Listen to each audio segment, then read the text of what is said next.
What do you think? Hey, Brian. Hey. Thank you very much. We have a very big announcement to make today.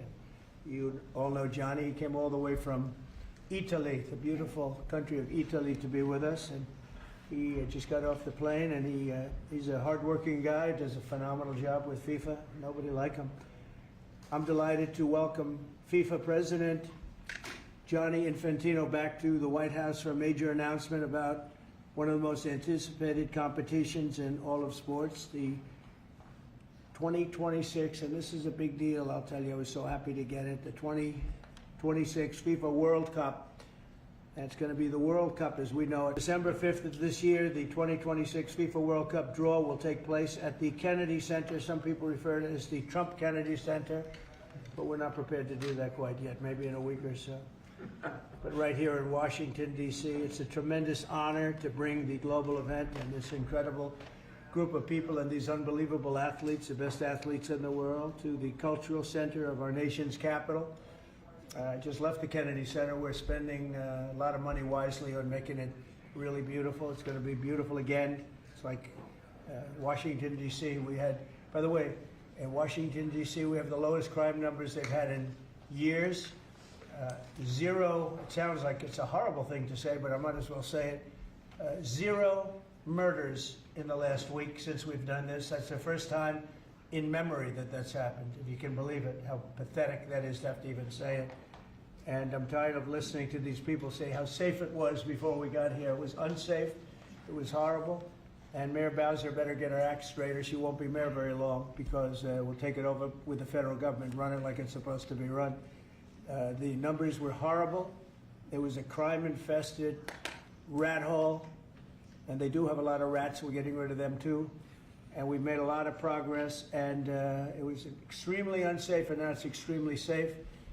We had virtually no crime. The number was down 87%, and I'm trying to figure out where was the 13%, because I don't think it existed.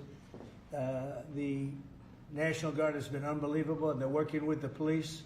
And they have some very good people in there. They have some people that shouldn't be police, actually, but they have some great people there. And the Washington, D.C. is a whole different place. And Johnny, I'm sure you'll be happy to hear that too, actually. Oh, yes. But it's a whole different place. People are excited again. They're going out to restaurants again. That was the other thing I saw numbers, that restaurant business is down in the last week. No. Restaurant business, you can't get into a restaurant. Just really lying people. And that's why people don't understand how bad and how dishonest the press is. I saw one poll that had us at 19% favorable on what we're doing with Washington. Then I saw another one that has us 94% favorable. And I can tell you the 94% is correct. The others are fake, just fake news. They got to get their act together. So bad for our country, so sick actually.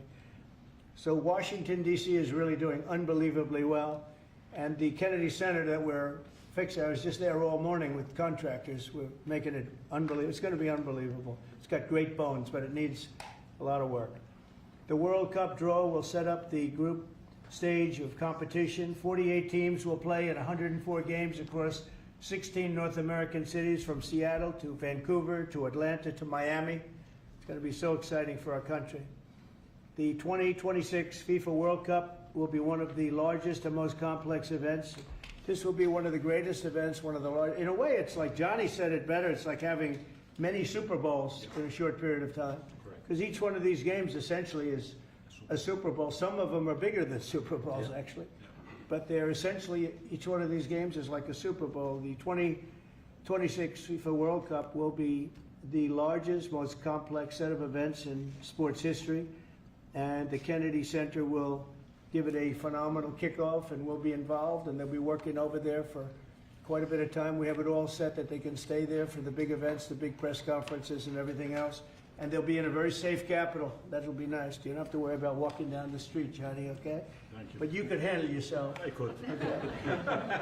Already FIFA is projecting 6 million loyal fans will attend the World Cup events next year, and 6 billion more are going to be watching back home, and they think the $6 billion number is going to be actually a low number. And this will drive more than $30 billion into the U.S. economy and create 185,000 American jobs in a short period of time, too. No sporting event attracts more attention, more fans, more viewers, or more revenue than the FIFA World Cup. And again, I'll just say it's the World Cup, and it's the biggest thing there is in sports, and we have it. And I got it in my first administration, and I was really somewhat devastated, as devastated as I can be. I don't have time to get too devastated. I was very happy that today, as you saw, the group that does this, a government group, radical left group, announced that Trump was right. Took in $4 trillion worth of tariffs. That the $4 trillion are going to reduce the deficit by numbers far greater than they ever expected or heard of. And by the way, the stock market went up 1,000 points. That was as of 10 minutes ago. I can't tell you what happened. A lot of things happened. But the stock market's up almost 1,000 points. And it's basically on the news that the release that just came out from government that the tariffs that everybody was talking about, that the whole world respects us for because of what we did. The tariffs are going to be at $4 trillion. They're going to reduce the deficit by $4 trillion, Mr. Vice President. Pretty good, sir. Too bad it's not 5, right? That's right. It's had a huge impact, and the stock market is way up. But this will drive more than $30 billion in U.S. economy and create 185,000 American jobs. No sporting event attracts more attention or more fans or anything else. And I just look forward to the draw. So we're going to have the draw, essentially, Johnny, at the Kennedy Center. Yep. And by that time, it'll be in even better shape. We're working on it. It's about a year project to make it. It'll be great. It'll be fantastic. You see the way this is looking? Look, nice. I can't tell you how much that gold costs. A lot of money. There's nothing like gold, and there's nothing like solid gold. But this beautiful office needed it. It had to be representative. When we took it over, it was dirty, not clean. I immediately changed the chair and had this beautiful desk renovated, brought out by the White House. People that do this, they did a great job to send it out. We have a craftsman who's great. But this was not appropriate for the Oval Office when I took over. And now you look at all those paintings you're allowed to turn back. All of these are great presidents, and they were all in the vaults. They were in vaults for some cases much more than 100 years, and now they're proudly hanging on the Oval Office walls. And I can't imagine anybody changing it. But they were buried in vaults for over 100 years, many of them. So it's very exciting. People come in, they really love it. They love what we're doing here. They love what we're doing in D.C., and they love what we're doing, most importantly, in the country and the world. I'd like to ask Johnny to say a few words. He's the head of the whole thing. He's been there for a long time. Probably the most respected man in sports. He's amazing, actually. Works very hard, and he's got the biggest event in the world coming right here to the United States. And a little, we did a little for Canada. We did a little for Mexico. We thought, see, I'm a good citizen. I said, let them have a little piece. So we gave a little to Canada. See how nice I am? And we gave a little bit to Mexico. And Johnny, please say a few words. Thank you, President. Great honor for me to be here with you today, President, Vice President, Excellencies. Fantastic to announce what you said, which is the final draw of the FIFA World Cup on the 5th of December here in the capital, in the Kennedy Center in Washington, D.C. at 12 noon sharp. It will be broadcast live all over the world. 1 billion viewers will watch it. And it will determine, of course, the match schedule, which 48 participating teams will play. You said it, 104 matches in 1 month, 104 Super Bowls. This is not just the biggest, the greatest event, not just a sports event, it's a social event as well, with a lot of emotion. We are uniting the world, Mr. President, uniting the world here in America, and we are very proud of that. And those teams, those national teams who will come here to participate in this draw with their coaches, with their presidents, they will all be proud to be part of writing this history. And that's why we brought as well this, which is the winner's trophy. It is the trophy that the winner of the FIFA World Cup wins. Only the FIFA presidents of countries, and then those who win can touch it, because it's for winners only. And since you are a winner, of course, you can as well touch it. It's pretty heavy. Yeah. It's the winner trophy. The last one who lifted that is Lionel Messi of Argentina. And here it is in the Oval Office in the White House. Can I keep it? What do you? Well, you can keep We're it not until giving the it World back. Cup. We're not giving it back. That's serious. Oh, It fits well. that here. goes very well on the wall right over there. We'll put it right below the angels. It fits well here. I That's think. beautiful, yeah. You can keep it until we have to give it to the next winner. That's fine. That's a beautiful piece of gold, I will say. Absolutely. That's beautiful. Yeah. So 6 billion viewers for the World Cup, 6 million coming to the matches, 30 billion economic impact, 185,000 jobs. This will be absolutely fantastic. The biggest event ever, and everything will start here in Washington D.C. at the Kennedy Center, or the Trump Kennedy Center. We'll see that how it will be called on the 5th of September at noon sharp. 5th of December, noon sharp. Then, if I may, Will they Mr. be President, doing most of the draws, all of the draws at the Kennedy? Well, how are you going to do that? Yes, we'll do that at the Kennedy Center. We'll do all the other meetings around it with the coaches, with the broadcasters, with That's the great. sponsors, everything at the Kennedy Center. The whole You'll be very World happy. Cup starts, and everyone will be happy Yeah. because everyone has qualified for the World Cup, and they didn't yet play a game, so they didn't lose yet the game. So they all think they can Yeah. become world champion, right? They'll all be happy. Exactly. Now, By the way, an example, supposing we had a week ago when everybody was being killed and mugged and everything else, despite the phony numbers that were given out, that it was getting better. Brian, do you believe it was getting better or getting worse? Oh, the crime is getting worse. I mean, I was robbed. It was getting way What worse. after- How did the other guy come out? Well, he came out with a briefcase. Yeah, with you. Yeah, so, Robert 1, Brian 0. No, but can you imagine, you do this and then you start hearing that they had a 20-year reduction of crime.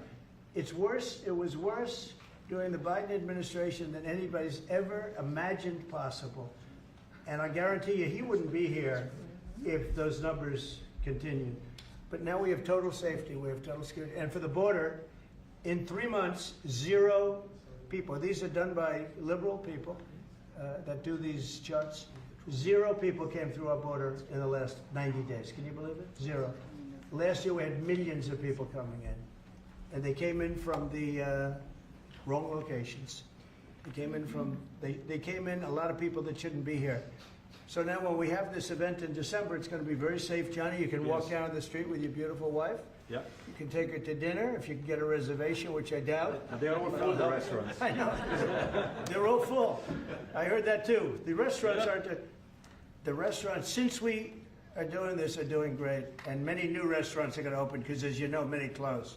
Many restaurants closed because the crime was so bad. This will be one of the safest places anywhere on earth. So, you know, I really am honored that the National Guard has done such an incredible job working with the police. And we haven't had to bring in the regular military, which we're willing to do. We have to. And after we do this, we'll go to another location and we'll make it safe also. We're going to make our country very safe. We're going to make our cities very, very safe. Chicago's a mess. You have an incompetent mayor, grossly incompetent.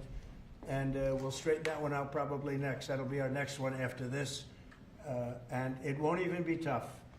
And the people in Chicago, Mr. Vice President, are screaming for us to come.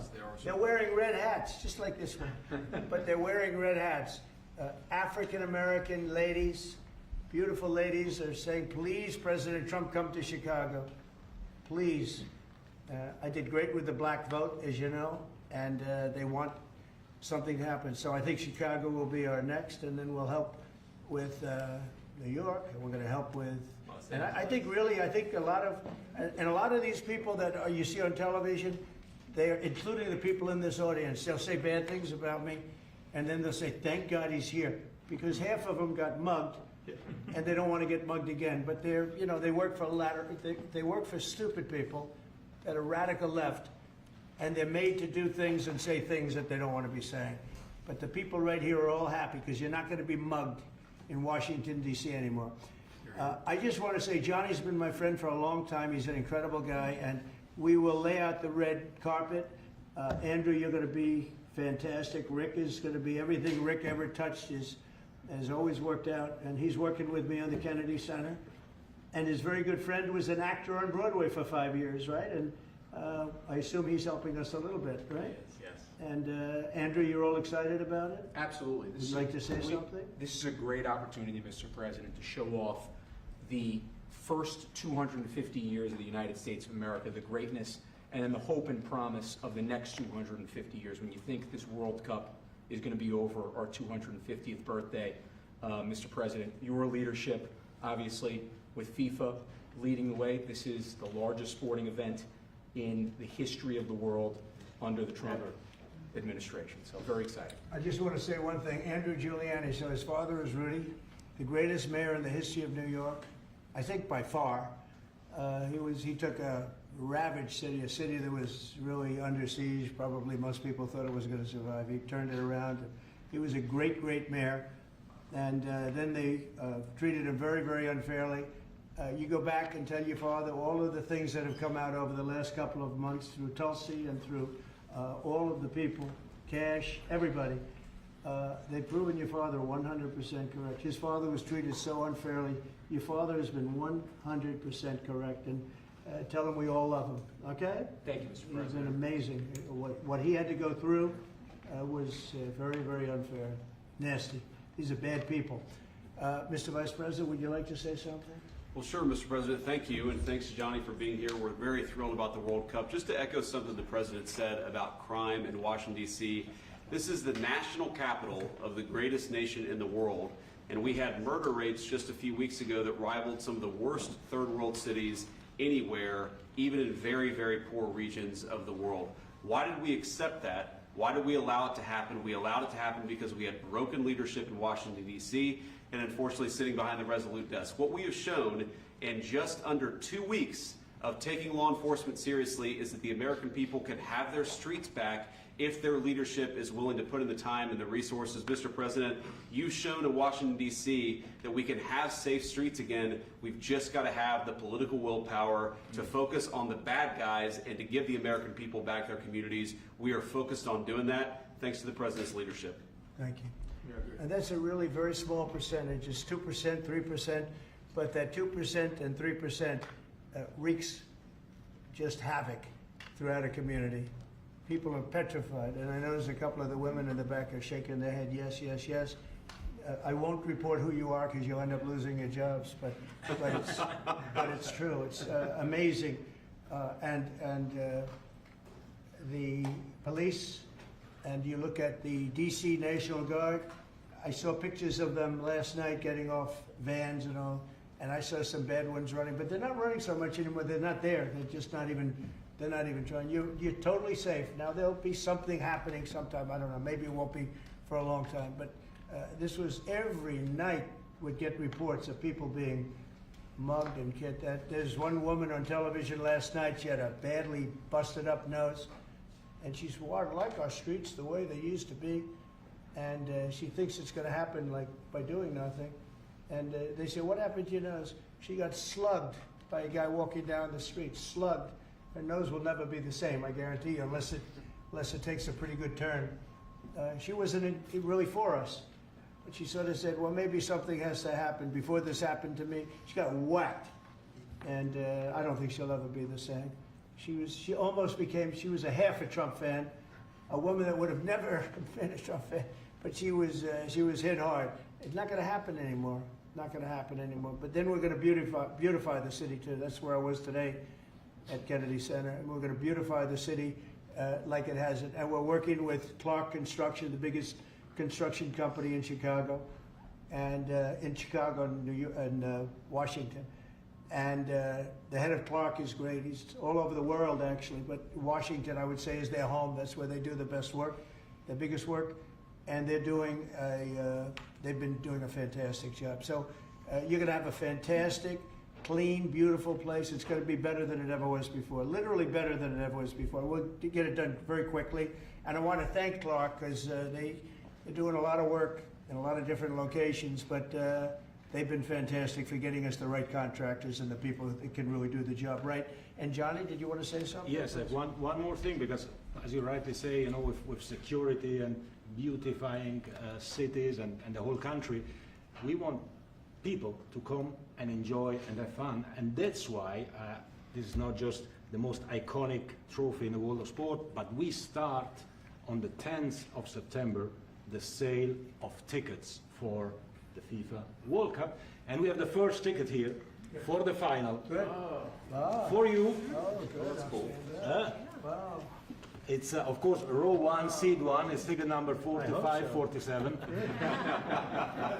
And it's for the final in New York, New Jersey. And so you have your ticket already for the final. All the others, 10th of September, start getting your tickets. That's beautiful, yeah. 6.5, 7 million tickets. Fans will enjoy You the do records. security here.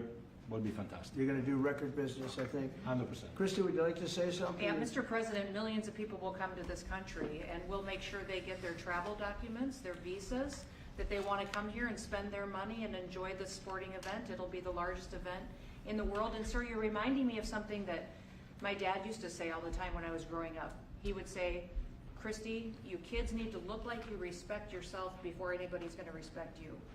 And in this country, when people look at our streets, when they look at our capital, you're bringing respect back to this city. And people will respect our country more because it's safe, it's clean, it's beautiful. And what you're doing is transforming this nation by making sure that our laws are upheld. And millions of people are going to come and be able to enjoy it next year, and I'm excited about that. Thank you for doing that. Well, for our us. country is respected again. And a year ago, we had a dead country. I'm telling you, it was a dead country. It was a country that had lost its way. It was a country that was going to fail. Look even today where they say $4 trillion in reductions of deficits, and this was totally unexpected. They didn't expect it. I mean, I don't know where they've been, the people that do this stuff, but it's terrible. I want to thank Christy for another reason. I said to her 2 weeks ago, I said, Christy, do me a favor. I built hundreds of miles of wall. I built the same wall that the Border Patrol asked me to build. It wasn't my first choice. I wanted to do concrete plank and everything nice, but you wouldn't have been able to see through it. So I had Border Patrol in, and they tested everything else. And we gave them steel wall, high-grade steel, very hard to cut. And we gave inside that is 9,000-pound concrete, which is a very tough concrete. Inside that is rebar, a big, fat piece of rebar. So you have all different materials that are very hard to cut, and you need different instruments to cut each one. And I said, Christy, we got to get a coat of paint on it. And I didn't know she was listening. But I said, we got to get a coat of paint, and it should be black, because black makes the steel very hot. It's untouchable. You could fry an egg on it. And if you got a good black, flat paint, it would look beautiful. It will preserve it from rust. And that was it. And I gave it to her along with 30 other things, and she's done such a good job on the border with Tom Holman and the group. Tom Holman's a fantastic guy, what the job he does, and the way they work together. So I turned on last night and I see Christie's painting the wall. And it looked beautiful, by the way, when It is that paint beautiful, went over and there. it's hot. It's hot. Yes, it is. It's hot. If it's white, it's not hot. If it's black, it's going to be very hard to climb that sucker. It's not going to be easy. But it's black and a high quality black. You know, It is. it really looked good. Yeah, we got Is the that going paint to be you a told us two-coat to. job or a one No, coat? just one coat. One coat. We Good. used the paint you told me to buy. Yep. The Yep. two-coat will take place in 3 years from now. Right. We'll do the second coat. But it looks beautiful. But thank you very much. I didn't know you were listening to that, Absolutely. because we I'm talked about 7 different subjects, and all of a sudden I see her out there painting with a lot of painters and everything else. But it was a beautiful thing to say. Yep. Would you like to say something? You've been such a big part of this. Please. We're just, Mr. President, we're delighted to be here today for this announcement, but we're also looking forward to having you at the final. Oh, yes. On July Oh, yes. 19th No, we'll be in New there. York, New Jersey. We're going to be there. A lot of people are going to Thank be you. there. A lot of people. I'd like to thank you all. Do you have any questions on FIFA, first of all? It's going to be a big event at the Kennedy Center. Do you intend to take part in it? Will you have a part to play on December 5th? I may play. Hosting, I mean, I see the money that these soccer players, you know, we call it soccer, but I see the money that these soccer players are making. I may try and play. I'm a very good athlete. My son is a very good athlete, and he's a good soccer player. He's on the tall side for soccer. He's 6'9". That's pretty tall, but That's pretty it's cool. on the tall side. He's good. It's on the tall side, but he's good. But no, I may put on shorts. I look extremely good in shorts and join the play. You know, no, it's going to be a lot of fun. It's going to be good. Many foreigners who want to come to attend the event are concerned about the visa situation. Can you reassure them? Yeah, they're going to have a very easy time getting in. Certain countries are going to be very, very easy, and other countries are going to be obviously a little bit more difficult. Would you like to explain that, Christine? Yeah, absolutely. We have a process set up that we'll be implementing on getting visas approved. Everybody will be thoroughly vetted, but they'll be welcome to this country. It'll happen quickly, and we're excited for them to come. So I would hope that around the world people know that the United States is excited to bring their family here to enjoy this event. America welcomes the world. Yes. And I can really, from the collaboration that we have, testify for that, absolutely. And I just sent a picture from somebody that wants to be there very badly. He's been very respectful of me and of our country, but not so respectful of others. But I'm going to sign this for him, but I was sent one, and I thought you'd all like to see it. That's a man named Vladimir Putin, who I believe will be coming, depending on what happens. He may be coming, and he may not, depending on what happens. We have a lot of things happening over the next couple of weeks. But I thought it was a nice picture of him. Okay of me, but nice of him. So that was very nice that it was sent to me. Okay? Mr. President. On Yes. that subject, have you talked to Vladimir Putin about the fact that yesterday a big U.S. factory was hit in a Russian airstrike in Ukraine? What's your reaction to I that? told him I'm not happy about it, and I'm not happy about anything having to do with that war. I settled 7 wars, and actually, if you think about pre-wars, add 3 more, so it would be 10. I thought this would be in the middle of the pack in terms of difficulty. No, I'm not happy about anything about that war. Nothing. Not happy at all. We'll see what happens. I think over the next 2 weeks, we're going to find out which way it's going to go. And I better be very happy. How long are you willing I had to wait, frankly a Mr. very good President? call with Prime Minister Carney of Canada yesterday morning. Yes. Actually, Canada is taking away some retaliatory tariffs. He's so- removing his tariffs, yeah. Exactly. He's removing his retaliatory tariffs, which I thought was nice. And we're going to have another call soon. Yeah, we had a very good call. You're getting closer towards an Well, I agreement like on him. trade? I like him. You know, look, I'm fighting for the United States. Canada and Mexico take a lot of our business over the years, over 25, 30 years, especially during the Biden years. They took a lot of our business, and it's basically all coming back into the United States now. Well, hot as a pistol, and it's coming back in. Because of tariffs and the incentives we give, it's coming back. And it's impossible, I think, for another country to stop it. And we are working on something. We want to be very good to Canada. I like Carney a lot. I think he's a good person. And we had a very good talk yesterday. So I think it'll be good. Mr. President, I have a question about the search of Ambassador Bolton's home. The Vice President recently just did an interview saying that it's about classified documents, but that there's also broad concern about him. What are the concerns? Well, that I you haven't have? spoken to Pam in the group yet, but I will be. I saw that just like everybody else. I try and stay out of that stuff. I'm allowed to be, and I'm chief law enforcement officer, believe it or not. You know, I don't like to go around saying that, but I am. That's the position. But I purposely don't want to really get involved in it. I'm not a fan of John Bolton. I thought he was a sleazebag, actually. And he suffers major Trump derangement syndrome, but so do a lot of people, and they're not being affected by anything we do. I don't know anything about it. I just saw that. I'll find out about it. But if you believe the news, which I do, I guess his house was raided today. But my house was raided also, called Mar-a-Lago. They went through everything they could, including my young son's room and my wife's area. They went through her drawers, as the expression goes. They went through everything you can imagine. And when she came back, she said, she's very neat, you know, she's meticulous. And she looked and she said, whoa, this wasn't the way that she had it. So, you know, so I know the feeling. It's not a good feeling. Thank you. Mr. President, on Ukraine, how long will you give Putin? A couple of weeks. We're going to figure it out. We'll find it. Do you think you'll have to intervene at some point? Look, it takes 2 to tango. You understand that. I wanted to have a meeting with those 2. I could have been at the meeting, but a lot of people think that nothing's going to come out of that meeting. You have to be there. Maybe that's true. Maybe it's not. But we're going to see. In the meantime, people continue to die. But I've solved 7 of them where they were in wars for 31, 35, and 37 years. We had 3 of them that were for more than 30 years, Johnny, and I got them solved. And we solved one that could have been a nuclear war with India and Pakistan. That was getting ready to be a nuclear war. I solved them all. And this one, I thought we would have had it done by now, but it's more difficult. There's a lot of anger, a lot of hatred. There's a tremendous amount of hatred there. So, but we'll see what happens. I think in 2 weeks we'll know which way I'm going. Because I'm going to go one way or the other. And they'll learn which way I'm going. Mr. President, if I got two questions for you, one on FIFA, the other one on DC. Let's talk. Can you talk about the economic impact that FIFA will have in these cities, and what's your message to the mayors to get their cities prepared, not only the beautification process, but also the safety aspect? Well, Los Angeles is an example. You know, it's poorly run. We have a mayor there that can't even get permits to the people that lost their houses. Lee Zeldin got every permit. The hardest permit is the federal permit. Within 20 days, every single permit was there for the people to build their houses.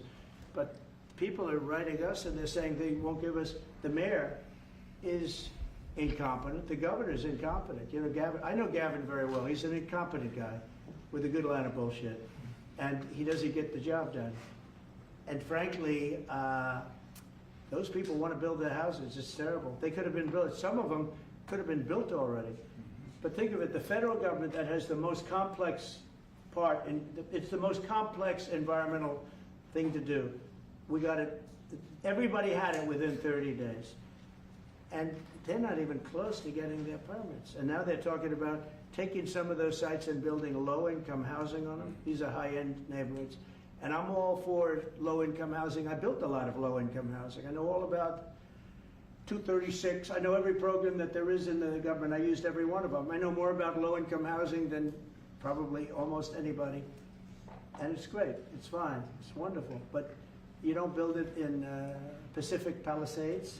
You don't build it there. And you don't build it in the other areas that burned down. So they're talking about putting up low-income housing. And you talk about riots. They're going to have riots if that happens because you're taking the people's property away. They want to build their houses, and they're unable to get permits from the mayor and from the governor. And that's a terrible thing. But, and let me tell you, if I didn't send in the troops in Los Angeles, Johnny wouldn't be in Los Angeles. You wouldn't be having your World Cup there. I sent in the troops, and we kept it. And even the police commissioner, the sheriff and the police commissioner, they all said the same thing. They said, we could have never handled what was happening. You saw that, you were there. He said, we could have never handled what was happening. And then you hear Gavin Newsom, after it's all quelled, you hear Newsom get up and say, we could have done this for ourselves. No, they couldn't have. And if they could have, I wouldn't have taken the chance either.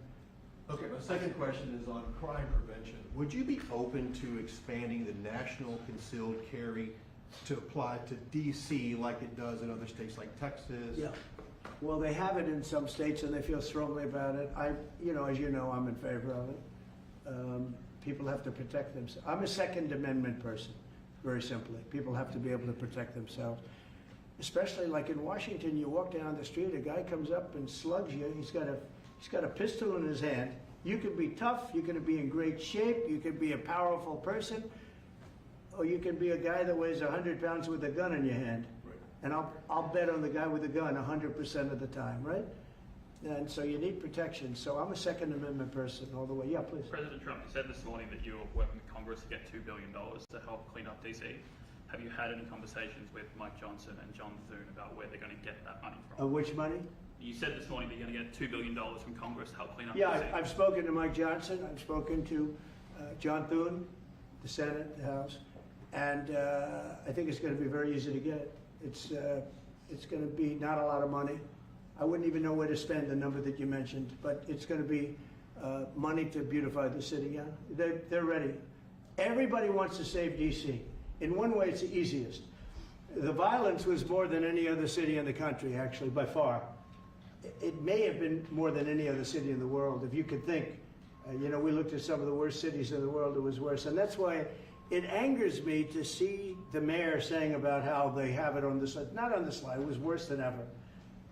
Yeah, we have no problem getting that money. That money will come out of Congress. I think it'll be even bipartisan. And is the plan I mean, I would imagine Democrats would vote for that one. Is the plan to get it before the September 30 spending deadline on the Hill?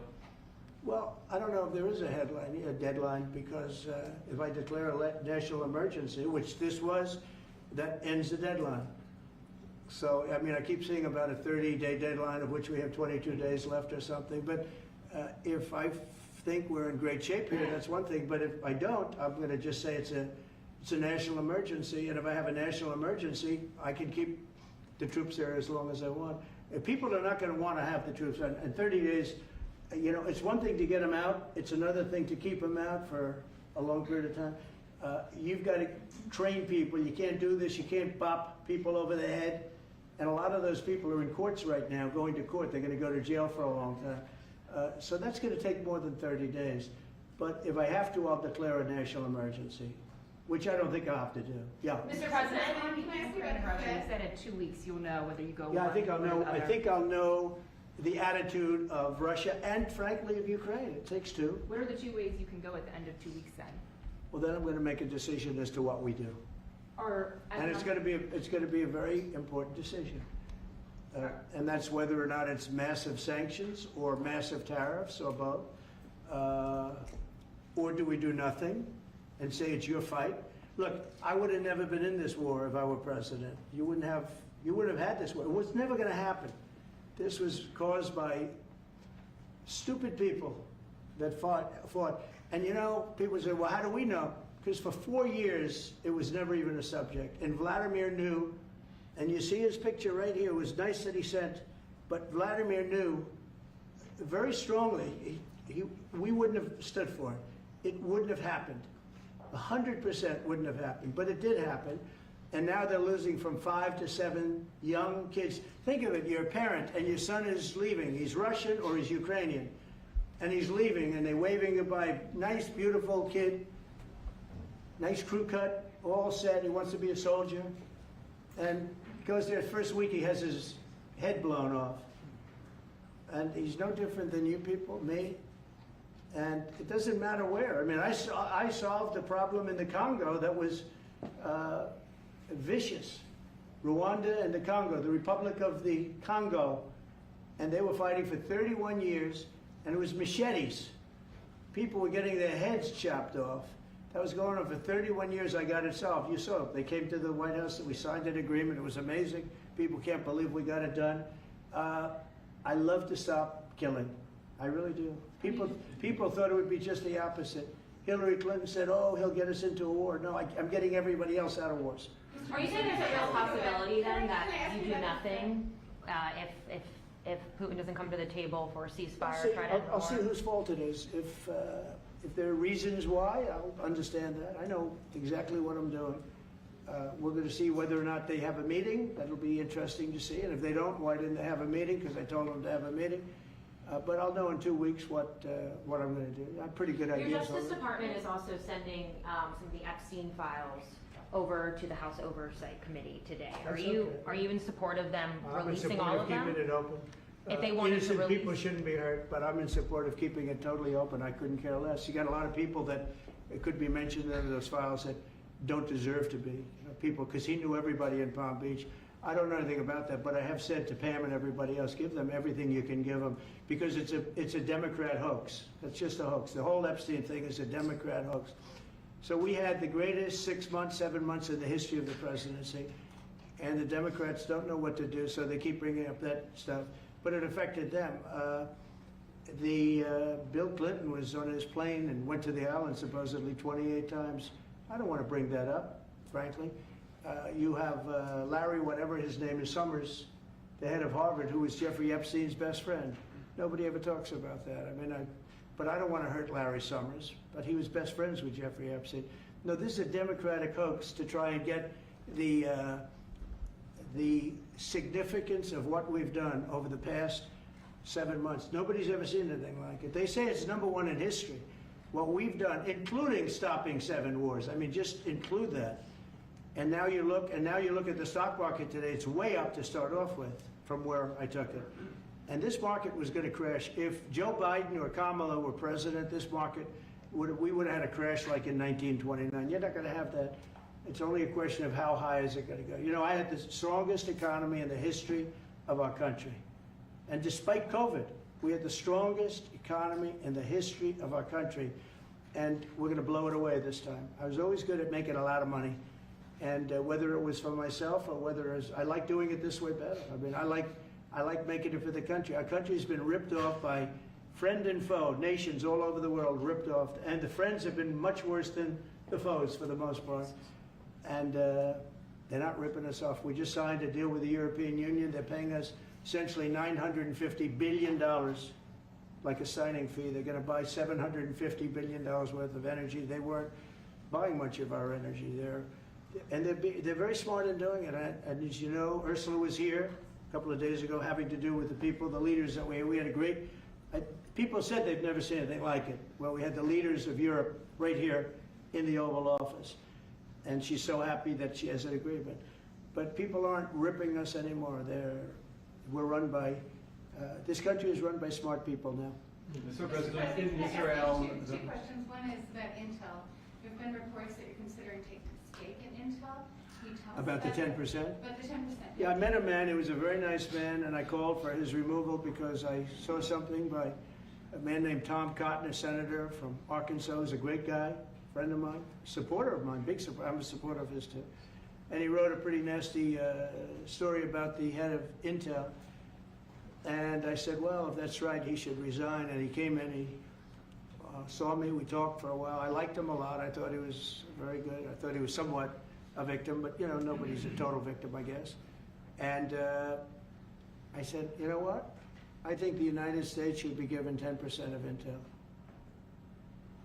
And he said, I would consider that. I said, well, I'd like you to do that because Intel has been left behind, as you know, compared to Jensen and some of our friends, NVIDIA, some of the people and the people in, because Intel should have never been. Intel was the biggest, most powerful chip company in the world. And then they started leaving. And they started going to foreign countries, in particular Taiwan. And if we had a president that would have said, okay, you can go to Taiwan, but we're going to put a 100% tariff or 200 or 300 or 500% tariff, anybody that sells into the United States has to pay. They wouldn't have left. They would have never left, and we wouldn't have. So in the meantime, we had people that were, in some cases, good politicians that weren't good on trade. I loved that man, but he was not good on trade. I totally disagreed. He allowed the car industry to be taken out of this country. We lost 50% of our car industry. But that's all coming back. It's all coming back. But if somebody would have said that with Intel, would be a giant right now. Now with that, they've had some bad management over the years and they got lost. And I said, I think you should pay us 10% of your company. And they said, yes, that's about $10 billion. I don't get it. This comes to the United States of America. And I said, I think it would be good having the United States as your partner. He agreed. And they've agreed to do it. And I think it's a great deal for them. And I think it's a great deal. He walked in wanting to keep his job, and he ended up giving us $10 billion for the United States. So we picked up $10 billion. And we do a lot of deals like that. I'll do more of them. If somebody has, like we have restrictive covenants with Jensen. We have, it's NVIDIA. And to unrestrict the covenant. Nothing to do with losing our powers or military or anything, because that I wouldn't do. But there are things you can do that don't affect us, that actually help us. And if we're going to give somebody a free out, a restricted covenant, we have a strong restrictive covenant on certain industries. And I will absolutely give somebody a opening on a restrict to do a lot of business, which is good for us, as long as it doesn't hurt us in a security or military way. And if I do that, I think the country should be paid, because anybody else, I have it in real estate where I'll have a deal with somebody and I'll have them restrictive covenant. Then they'll come back and they'll say, I'd love to be able to build over here, but I'm not allowed to because you have me covered, you have me restricted. I say, I'll let you build over there, but pay me a lot of money. No different. But the country never did it because the country was run by foolish people. Mr. President, on crime, you said Chicago might be next. Chicago might be next. Are you making, have there been concrete steps that the administration is taking No, to do that? I Or what haven't are other cities as well? I haven't spoken to the mayor. He's grossly incompetent. I haven't spoken to the mayor. No, when we're ready, we'll go in and we'll straighten out Chicago, just like we did D.C. Chicago is very dangerous, great place. I built great stuff there. I have the most beautiful building in Chicago, I think. but I hate to see what's happened to Chicago. Chicago was our greatest city, actually. Bob Tisch, a great friend of mine, passed away. He used to own the Giants and very successful Lowe's. He said Chicago, I think they had their main office in Chicago. He said Chicago and San Francisco are the two greatest cities in the world. Now you look at what the Democrats have done to San Francisco. They've destroyed it. I own a big chunk of the Bank of America building in San Francisco. And, you know, it's just different. We can clean that up too. We'll clean that one up too. You know, if everything works out, and we've already had calls from other cities, quiet calls from Democrats. We'd love you to come here because they've lost control of their cities. I'm not going to say because I don't want them to lose their elections. But we've had calls from Democrats and calls from people generally. We'd love you to come here because we'll straighten out the problem. In Israel, the families of hostages in Israel, families of hostages are opposed to the reoccupying of Gaza. Why is the U.S. still Well, not supporting all of them. And you have to understand, I'm the one that got all of the hostages out. You got a lot of people out. If it wasn't for me, they wouldn't be out. I worked with Bibi and I worked with Steve Witkoff. But if it wasn't for me, you would have all these hostages would most likely be dead right now, every one of them. So they all come up here. They come in groups of 10, 12, 13, and many of them, and I've gotten to know a lot of them. They're great people. What they had to go through is incredible. But so now they have 20, but the 20 is actually probably not 20 because a couple maybe aren't around any longer. It's a terrible thing. No, I don't like anymore. I said, you know, when you get down to 20, they're not going to make deals anymore. And they didn't. And then I put out a statement, as you know, that was a tough statement, go in and get them. And they said, we'll give you 10, we'll give you 10. I don't know what Israel's doing, but they were willing now immediately to give us another 10. The situation has to end. It's extortion and it has to end. And we'll see what happens. I actually think they're safer in many ways if you went in and you really went in fast and you did it. And people can't forget October 7th, remember that. I'm friendly with all groups. I won the Arab vote in Michigan. I did so great with the Arab vote, remember? I started off at 0, I ended up winning. I wouldn't say the candidate was the greatest, but I would have won against anybody. They're great people. But we have to do things properly. And you know, I'm very proud to say I got the hostages out. You have hundreds of people that are living now because of me. And now we have that final little group of people. And Hamas knows that if they give them, that's probably the end of their lives.